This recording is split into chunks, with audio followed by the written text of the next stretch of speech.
Xitoy doiralari 2015 va 2016 yilları masjidlarni a'lolashtirish nomi ostida Uyg'ur elidagi mutlaq ko'p sondagi masjidlarni chiqib tashlagan aman qolganlari 2017 yildagi cho'ng tutqun mezgilda taqilib ketgan edi.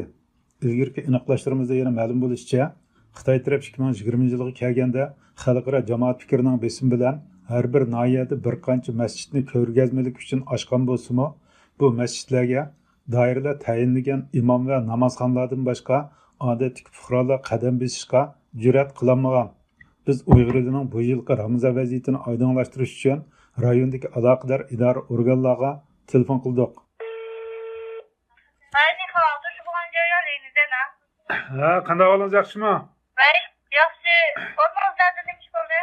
Shaharlik saqchi idorasining telefonini deb olamsiz? Endi nega nomerimda siz? Qashqarniki shaharlik saqchi idorasining bir telefoni. Ya Qashqa emas, ham Qashqa ham Qizilsuv. Xodimlar oldingi kundagiga o'xshashlar bu temada savollarimizga javob berishni rad qildi. Hozir men ro'z tutishga ruxsat bormi, yo'qmi, biz shuni o'qib bakmoqchi. Siz kim o? Hozir men ot tutishda shu töverdagi siyosatni ijro qilish ahvolini o'qimoqchidik. Hozir ro'z tutishga ruxsat bormi, yo'qmi? Biz rayondagi masjid va diniy zotlarning navbatdagi ahvolini bilish uchun oldingi oyda yurti Nalqinoyisini ziyorat qilib kelgan Qozog'iston fuqarosi Tursunov Davlatbekdan ma'lumot so'rdik. Hozir bu 29 kundan keyin qayerda o'tkazgan bo'ldingiz bu 29 kunni? 29 kunda shu Nalqinoyisdan jiq bo'ldim. 9 taraflar orasida 2 ret borib keldim. Kuneslar orasida 1 ret borib keldim. Shu Malda masjid bormikan? Kuni masjid turdi, o'rnida turmadi. Masjidga kirib baqdingizmi? Masjidga. O negiz adam kiribdi. U G'uljidagi 29 kunlik ziyorati davomida faqat birli masjidni ko'rganligi, bu masjidning oldida 10 qatim o'tgan bo'lsa-mu, masjidga kirib chiqqan bir kishini ko'rmaganligini oshkorildi. Burun shu masjidda burun basingiz hozirgidan farqli ancha-muncha haq kirib chiqadigan ish namoz o'qiyotgan ahvoli bormi burun? Burun jiq bo'ladigan hozir kirib chiqib yotgan odamni ko'rdim. Demak, maqtim siz shu masjidning oldidan 5-6 qatim o'tdingizmi, 1 qatimmi? Masjidning oldidan men arver o'tganim 10 qatim o'tgandim. 10 qatimda o'tdingiz, ammo 10 qatimda u masjidga kirib chiqayotgan odam yo'q. Bayqamadim onu bayqamadim. Unda ishkinchi paqmadingizmi? Ishki qilib sig'liqmi, o'chmi? Iz yo'q-da. Iz yo'q. Iz yo'q. Shu qayoqqa vaqtli sizniki bu vaqtingiz tushadi? Qarjavona. 10 qatim shu masjidning oldida o'tdingiz, ammo shu qisqaqdagi shu masjidda odam yo'q masjidda. Men o'zim ko'rmadim. Bu Nilqidan boshqa 9 taraf va Kunas qatorliq noilalarni kezgan bo'lsa-mu, ochiq bir masjid uchratmagan. Ammo sizning ko'rganingizmi shu birla masjid o'zingizning qishloqdagi masjidni ko'rdingiz? O'zimizning masjidda. Undan boshqa avdonga kirib chiqishcha avdonning ichida mayli 9 tarafda, mayli Kunasda bir masjidning oldida o'tdingizmi? Bu masjidni ko'rdingizmi? Qaqna jamoatga kirib chiqayotgan. Ko'rmadim. U yana rayondagi siyosiy vaziyat ansizchilik sababidan uchrashgan kishilarning masjidlarda nima uchun odam yo'qligi haqida izohat berishga jasorat qilolmaganligini tilga oldi. Shu so'rin siz qatnashgan so'rinlarda shu kishilar bu nima uchun masjidda odam yo'qligining sababini deb berdimi? Bo'lmadi, o'ni menga hech kimni demaydi, u yoqda hech kim unda ash-ashkara so'ylaydigan odam yo'q. Bular shu burungi qatnashcha jur, biroq ularda shu qo'rqish qana bor. Qo'rqatni o'xshaydi. Qo'rqitgan o'xshaydi. Tarovih Ramazondagi savobi cho'ng sanildigan va ijtimoiy ta'siri keng bo'lgan ibodatlardan biridir.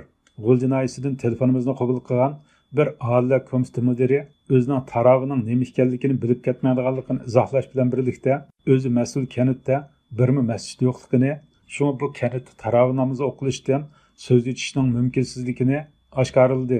Sizning boshqarish tavalligingizdagi bu masjidlar Ramazon mezgilida ochildimi, ochilmadimi ibodatga? Masjidlarmi yo'q hozir endi. Masjidlar hozir taqoqmi, darvoza taqoqliqmi? Taqoqliq bo'ldi. Masalan, ba'zida yezida biroz qoldirilgan ahvollar bor ba'zi yerda. Yezi o'ch. Tuvan Xudoyezga qoldirilgan, Tuvan Xudoyezga bu yoqlarning bormaydi. Unda Xudoyez o'cha faqat Tuvan Xudoyezda birisi bor, shundaqmi? G'ul shahridagi aholi komissiyasi mas'ullarimi mahalla va atrofida diniy zotlarning qamalganligi, ko'pinchisining turma va lagerlarda jazo o'tayotganligidan bishorat berdi. Hozir bu diniy zotlardan mahalla kim bormish? Nimadan? Mahallaning imomi kim? Imom yo'q hozir. Tarbiyalashdimi? İmamlar yok etdi. Hozir siz kim bilan paranlashyapsiz? Sizga hozir gap qilayotgan kim? Bering telefonni, shu ayolga. Ha, qanday bolangiz yaxshimi? O məlinin imamı kimdi? Muş məlinin. O hazır bu malın imamı yok hazır imam bu. Jaha bir yer imam var Tüvenkide, Tüvenkide yeter. Bir imam var. Onun da başka imam yok. Şu imam kim? Esirlam degan imam deb. O adam qayerda hazır? Hazır o adam yine kirip üstüzü tuğan. Ekir ketken, üstüzü ketken.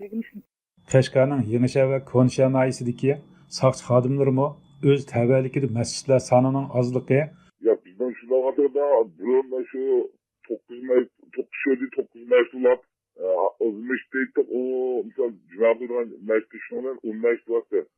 Az şu lavatada 3 kaldı şunda. uning ustiga bularning taqoq ekanligini bayon qilish orqali Uyg'ur elida Ramazon o'tkazishning har jihatdan mumkinsizlashganligini o'tirg'a chiqardi. Onun köpek kısaltılığını var. Bakın şu kat yakılıp vereş kalma arsızlıkla ikisi kesirliği kalmıştası doğruluklarla düşündüreş kotalıkını mutludur. Hozirmi shu G'azovgacha chiqilgan masjid qancha? Qisqartirilgan masjid qancha? Buron 37 o deyman. Hozir 7 meşt kaldı. Shu masjidlarni taqaydigan shu chaqda oxirlash bo'ldi dengib. Shu yili. Hozir tamamlab buldu bu.